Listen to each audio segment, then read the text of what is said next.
आज Doubtnut app download करें। Doubtnut पर अपने सभी गणित, रसायन विज्ञान, भौतिक विज्ञान और जीव विज्ञान के डाउट्स का करो सफाया। बस प्रश्न की फोटो खींचो, एक ही प्रश्न को क्रॉप करो और तुरंत वीडियो सोल्यूशन पाओ। अभी डाउनलोड करें। नमस्कार दोस्तों, हमसे पूछा गया है न्यूटन के गति के तीनों नियम समाहित है। प्रथम नियम में, द्वितीय नियम में, तृतीय नियम में और इनमें से कोई नहीं। तो देखो यहाँ पर तीनों नियम की बात कर लेते हैं। प्रथम नियम हमारा क्या कहता है? न्यूटन का प्रथम नियम ये है हमारा जड़त्व का नियम। जड़त्व का नियम। अब क्या होता है कि जड़त्व का नियम क्या कहता है कि जब तक कोई वस्तु हमारी गतिमान है, मान लिया कि कोई वस्तु गतिमान है तो वो गतिमान ही रहना चाहिए। और अगर कोई वस्तु हमारी स्थिर है, v बराबर 0 है, तो वह स्थिर ही रहना चाहिए जब तक कि उस पर बाह्य बल काम ना कर दे। मतलब कि उसकी स्थिति में परिवर्तन के लिए मुझे क्या लगाना पड़ेगा? यहाँ पर बल लगाना पड़ेगा। तो ये हमारा प्रथम नियम है, जड़त्व का नियम, जो कि हमारा जड़त्व का नियम कहलाता है। तो देखो यहाँ पर हमारा बल काम आ रहा है एक तरह से कि बल के द्वारा इसकी स्थिति में परिवर्तन किया जा सकता है, वरना हमारी वस्तु क्या होगी? गतिमान रहेगी या फिर स्थिर ही रहेगी। अपनी स्थिति में परिवर्तन का विरोध करती है। तो यहाँ पर लिख देता हूँ, वस्तु अपनी स्थिति में परिवर्तन का विरोध करती है। अब न्यूटन के दूसरे नियम की बात कर लेते तो यहाँ पर न्यूटन का दूसरा नियम, न्यूटन का द्वितीय नियम। तो ये हमारा क्या कहता है कि ये नियम कहता है कि जो बल होता है हमारा F बल बराबर क्या होता है?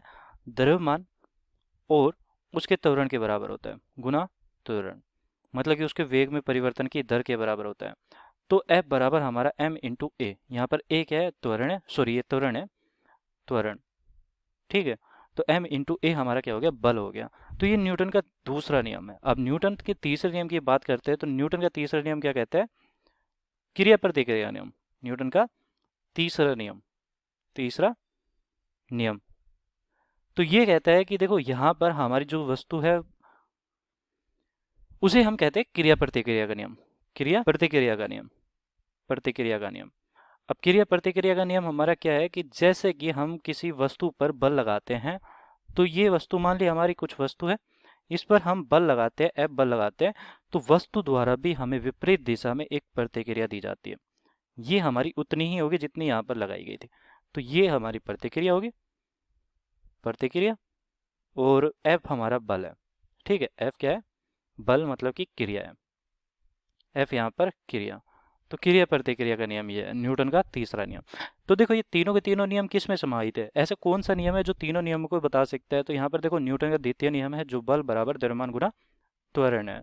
तो बिना बल की सहायता से, देखो दूसरे नियम में हमारे बल तो है ही, तीसरे नियम में क्या है? न्यूटन का तीसरा नियम, मतलब कि क्रिया प्रतिक्रिया नियम।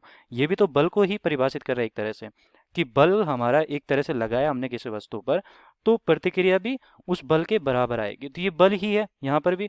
और पहले नियम में मैंने कहा था कि जो हमारा बल होता है वो क्या करता है? स्थिति में परिवर्तन कर सकता है। तो यहाँ पर भी हमारा क्या आया? बल आ गया। तो ये तीनों के तीनों नियम में बल आ रहे हैं। तो देखो बल की परिभाषा कौन सा नियम देता है? हमारा दूसरा नियम देता है। तो एक तरह से दूसरे नियम में हमारा पहला और तीसरा नियम दोनों समाहित है।